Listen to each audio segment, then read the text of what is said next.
రేవెల్లి గ్రామంలో సర్పంచ్గా బందారపు అజయ్ కుమార్ గౌడ్, ఉప సర్పంచ్గా ఇరుగురాల అంజయ్య అంగరంగ వైభవంగా ప్రమాణ స్వీకారం చేశారు. భారీ మెజార్టీతో గెలిపించిన గ్రామ ప్రజలకు కృతజ్ఞతలు తెలియజేస్తూ రేవెల్లిని మండలంలోనే కాక జిల్లాలో మోడల్ గ్రామ పంచాయతీగా తీర్చిదిద్దుతామని సర్పంచ్ హామీ ఇచ్చారు.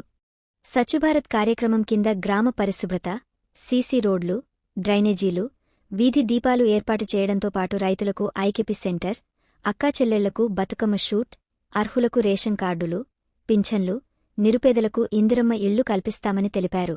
గ్రామ ప్రజలతో కలిసి అభివృద్ధి కార్యక్రమాలు చేపట్టి ఇచ్చిన హామీలను పూర్తి చేస్తామని అన్నారు.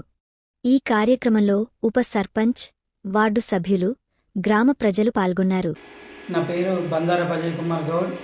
నేను తెలంగాణ ఉద్యమంలో కీలక పాత్ర వహించిన, తెలంగాణ రాష్ట్ర ఏర్పాటు కోసం కృషి చేసిన సందర్భంలో ఇవాళ మాకు అవకాశం రావడం జరిగింది. రేవెల్లి గ్రామ సర్పంచ్గా జనరల్ స్థానంలో గెలిపించినటువంటి ప్రజలందరూ కూడా పేరు పేరున ధన్యవాదాలు తెలియజేస్తూ ఉన్నా.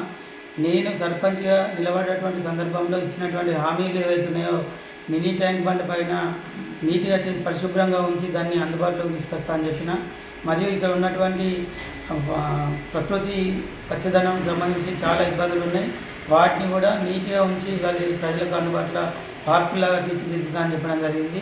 వైకుంఠధామంలో వీధి లైట్లు లేవు, దానికి కూడా కరెంటు సౌకర్యం కల్పిస్తా అని చెప్పడం జరిగింది. ఐకేపీ ఉపయోగించుకోవడానికి ఏది సాగు చేస్తే దాన్ని దున్నుకున్నటువంటి సందర్భం ఉండే, దాన్ని కూడా ఇప్పటితోని ఎక్కడికక్కడ ఐకేపీ కేంద్రాలు ఏర్పాటు చేసి వారికి ల్యాండ్ కూడా ఇవ్వడం జరుగుతుందని చెప్పడం జరిగింది.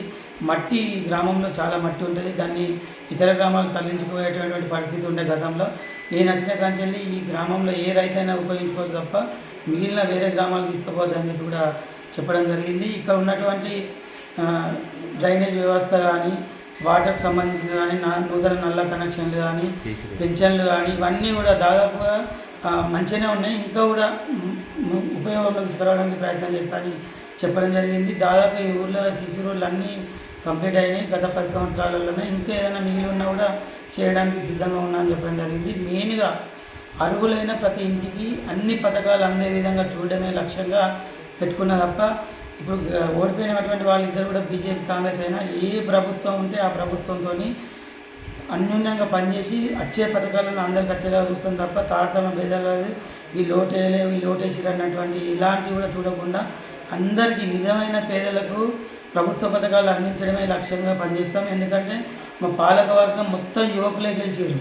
ప్రతి ఒక్క వార్డు మెంబర్ కానీ, సర్పంచ్ నేను కానీ కంప్లీట్ యువకులే ఉన్నారు కాబట్టి ఎవ్వరికి కూడా ఎలాంటి సంపాదించాలి, దోసుకు తినాలనే ఆశ ఎవ్వరికి లేదు. కాబట్టి నిజమైనటువంటి గ్రామ పంచాయతీగా ఈ రాష్ట్రంలో ముందడుగు ఉండడానికి మేము అందరం కలిసికట్టుగా పనిచేస్తామని చెప్పి హామీ ఇచ్చినాం. అదే హామీ ప్రకారమే భవిష్యత్తులో ప్రతి ఒక్క ఫలం ఏదైనా సరే అది గౌరవ ఎమ్మెల్యే గారితో, గౌరవ ఎంపీ గారితో, మంత్రులతో కూడా అందరంతో మాట్లాడి గ్రామానికి రావాల్సినటువంటి నిధులను సకాలంలో తీసుకొచ్చి అభివృద్ధి చేస్తాం తప్ప వేరే ఆలోచన మాకు లేదు. అన్ని వర్గాల ప్రజలకు అందుబాటులో ఉంటామని కూడా అప్పుడు హామీ ఇచ్చినా, ఇప్పుడు కూడా అదే మాట ప్రకారం తెల్లవారుజామునే మధ్యాహ్నం వరకు కూడా గ్రామ పంచాయతీ అవైలబుల్గా ఉండి వారి సమస్యలు పరిష్కరించడానికి కృషి చేస్తున్నాం. గత 10 సంవత్సరాల కింద ఎస్సీలకి భూములు ఇవ్వడం జరిగింది, కానీ హద్దులు చూపెట్టలేదు. ఆ హద్దులు కూడా గౌరవ ఆర్డీఓ గారితో, కలెక్టర్ గారితో మాట్లాడి వాళ్ళ హద్దులు కూడా ఏర్పాటు చేస్తాం త్వరలోనే.